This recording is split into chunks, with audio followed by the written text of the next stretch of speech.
Hello, hello cravings! Dahil mainit ang panahon, mas paiinitin pa natin yan sa ating napakasarap na Beef Mami Bulalo.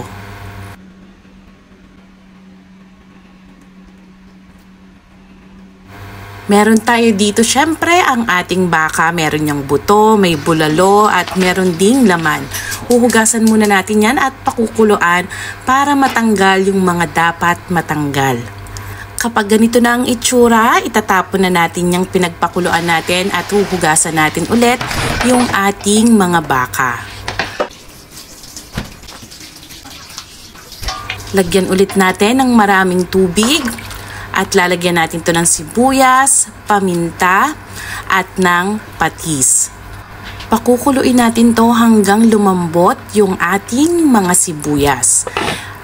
At maglalagay naman tayo ngayon dito ng beef cubes para mas masarap ang ating sabaw, ang pangpakulay na toyo. At kung gusto nyong malapot-lapot ang ating sabaw, pwede kayong maglagay ng 2 kutsarang cornstarch. Takpan ulit natin at pakuluin hanggang sa mas lumambot pa at tatanggalin natin yung mga nangingibabaw na sebo. At lalagyan ko lang to at dadagdagan ng optional lamang na onion leaves.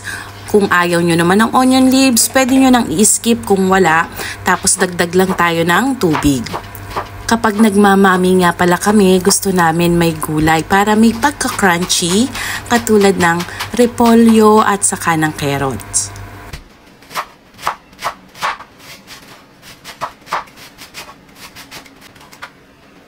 At pagdating naman sa ating Mickey, pwede tayong gumamit ng mataba or mapayat. Binabanlian ko nga pala ito ng mainit na tubig para makasigurado tayong malinis yung ating mga noodles.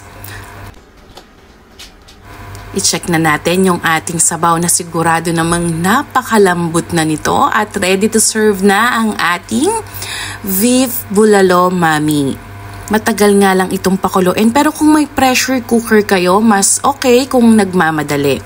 Pero kung mahaba naman ang oras natin, mas masarap pa rin pag slow cook. Ilalagay na rin natin sa ibabaw yung mga gulay. Tapos meron din tayo ditong nilagang itlog. Syempre, hindi mawawala yan. Tapos more onion leaves.